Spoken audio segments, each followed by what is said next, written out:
नमस्कार, मी अंकिता जाधव. समृद्ध महाराष्ट्र या भागात आपलं स्वागत. राज्य सरकारनं राज्याच्या प्रगतीच्या दिशेने उचललेलं महत्त्वाचं पाऊल आणि त्याला अनुषंगून घेतलेल्या काही महत्त्वाच्या निर्णयांवर नजर टाकूयात आजच्या या भागात. महाराष्ट्राचे मुख्यमंत्री देवेंद्र फडणवीस यांनी गुरुवारी नवी दिल्ली इथे पंतप्रधान नरेंद्र मोदी यांची सदिच्छा भेट घेतली. या भेटीदरम्यान मुख्यमंत्री फडणवीसांनी महाराष्ट्रात सध्या सुरू असलेल्या विविध महत्त्वाकांक्षी आणि पायाभूत सुविधांच्या प्रकल्पांची सद्यस्थिती आणि त्यांच्या प्रगतीबाबत पंतप्रधानांना सविस्तर माहिती दिली. पंतप्रधान नरेंद्र मोदी यांची भेट ही नेहमीच अत्यंत प्रेरणादायी आणि सकारात्मक ऊर्जा देणारी असते, अशी भावना मुख्यमंत्री देवेंद्र फडणवीसांनी या भेटीनंतर व्यक्त केली. महाराष्ट्रातील साखर कारखानदारी, ऊस आणि कांदा उत्पादक शेतकरी यांच्या विविध अडचणींसंदर्भात केंद्रीय सहकार मंत्री अमित शाह यांच्यासोबत मुख्यमंत्री देवेंद्र फडणवीस यांच्यासह संबंधित मंत्री आणि विविध संस्थांच्या प्रतिनिधींची चर्चा झाली.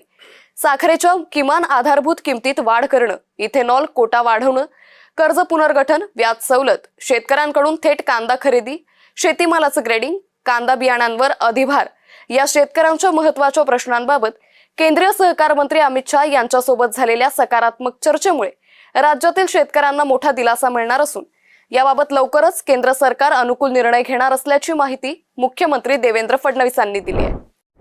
तर बैठकीत या सकारात्मक मुद्द्यांवर चर्चा करण्यात आली आहे. पाहूयात. साखरेच्या किमान आधारभूत किमतीत वाढ करण्याबाबत सकारात्मक चर्चा. इथेनॉल कोट्यात वाढीबाबतचा मुद्दा चर्चेला गेला. शेतकऱ्यांचं कर्ज पुनर्गठन, व्याज सवलत यावर मंथन, शेतकऱ्यांकडून थेट कांदा खरेदी करण्याबाबत विनवणी, शेतीमालाच्या ग्रेडिंग बाबत चर्चा, कांदा बियाणांवरील अधिभाराबाबत योग्य तो विचार करावा.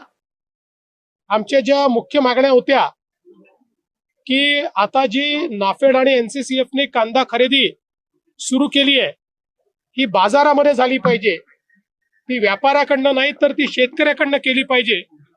त्याला मान्यता मिळालेली आहे. आम्ही दुसरी मागणी केली आहे की 2 लाख टनाच्या ऐवजी 10 लाख टन खरेदी ही NCCF आणि नाफेडने करावी. त्यावर सकारात्मक निर्णय होईल अशी आम्हाला अपेक्षा आहे. ते कांद्याच्या आणि साखर उद्योगाच्या अतिशय कठीण प्रश्न सध्या आम्ही शेतकरी तोंड देत होते, त्यावरती नक्कीच साधक बाधक चर्चा झाली आणि 10 दिवसामध्ये सकारात्मक निर्णय देण्याचा आम्हाला आश्वासन मिळालेलं आहे. त्यामुळे नक्कीच महाराष्ट्रातल्या सर्वच शेतकऱ्यांना आणि साखर उद्योगाला अतिशय दिलासा देणारी ही घटना आज घडलेली आहे. मुख्यमंत्री देवेंद्र फडणवीस यांच्या उपस्थितीत राज्य शासन आणि अग्रेको इंडिया कंपनी सह्याद्री अतिथीगृह इथे सामंजस्य करार करण्यात आला. या करारामुळे पुण्यात पुढील 10 वर्षात सुमारे 400 कोटी रुपयांची गुंतवणूक आणि सुमारे 1000वर थेट रोजगाराची निर्मिती होणार आहे. त्यासाठी या कंपनीला उत्कृष्ट कार्य परिसर मिळण्याबरोबरच आवश्यक सर्व सहकार्य केलं जाईल, असं मुख्यमंत्री फडणवीसांनी यावेळी सांगितलंय.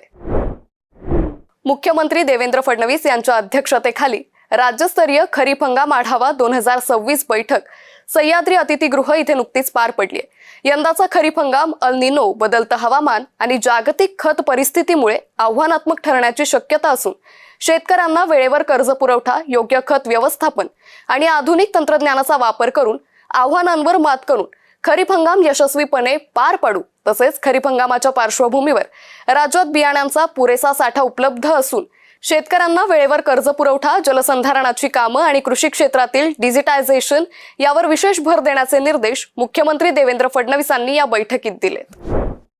शासकीय सेवा सुलभ, वेगवान आणि नागरिकाभिमुख करण्यासाठी शासकीय प्रक्रिया पुनर्रचना अर्थात गव्हर्नन्स प्रोसेस री इंजिनिअरिंग GPR प्रक्रिया राज्यात राबवण्यात येते. त्या प्रक्रियेला गती देऊन शासकीय सेवा आणि योजनांमधील अनावश्यक टप्पे, कागदपत्र आणि प्रक्रिया कमी करण्यावर भर देणं गरजेचं आहे. यासाठी मुख्यमंत्री देवेंद्र फडणवीसांच्या अध्यक्षतेखाली सह्याद्री अतिथीगृहात नुकतीच एक महत्त्वपूर्ण बैठक पार पडली. GPR प्रक्रियेचे फायदे.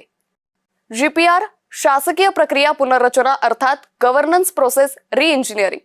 GPRचा वापर करणारं महाराष्ट्र देशातील पहिलं राज्य आहे. शासकीय सेवा सुलभ, वेगवान आणि नागरिकाभिमुख होणार आणि त्याचा फायदा राज्यातील नागरिकांनाच होणार. योजनांमधील अनावश्यक टप्पे, कागदपत्र आणि प्रक्रिया कमी करण्यावर भर दिला जाणार. सर्व विभागात GPR प्रक्रिया राबवण्यावर भर असणार. सिद्धिविनायक मंदिर परिसराच्या सुशोभीकरणाच्या पहिल्या टप्प्यातील कामांचं भूमिपूजन मुख्यमंत्री देवेंद्र फडणवीस आणि उपमुख्यमंत्री एकनाथ शिंदे यांच्या हस्ते करण्यात आलंय. सिद्धिविनायक मंदिरात देशविदेशातून भाविक येत असतात. भाविकांना सुलभ आणि कमी वेळेत सिद्धिविनायकाचं दर्शन झालं पाहिजे. मंदिर परिसरात पायाभूत सुविधांची कामं करण्यात येत आहेत. त्याचाच भाग म्हणून मंदिर परिसराच्या सुशोभीकरणाचा प्रकल्प हाती घेण्यात आलाय.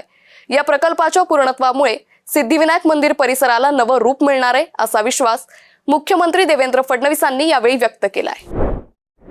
मुंबईतील चर्नी रोड परिसरातील महाराष्ट्र राज्य जवाहर बालभवनाच्या परिसरात मुक्त विज्ञान उद्यान उभारण्याची घोषणा मुख्यमंत्री देवेंद्र फडणवीस यांनी नुकतीच केली आहे. बालभवनाच्या नूतनीकृत इमारतीच्या लोकार्पण प्रसंगी मुख्यमंत्र्यांनी ही मोठी घोषणा केली आहे.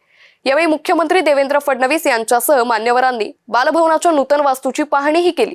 महानगरपालिका शाळांमधील अधिकाधिक विद्यार्थ्यांना या केंद्राशी जोडण्यासाठी महापौर रितू तावडे यांनी पुढाकार घ्यावा. यातून विद्यार्थ्यांच्या सर्वांगीण विकासासाठी हातभार लागेल असं फडणवीसांनी सांगितलंय.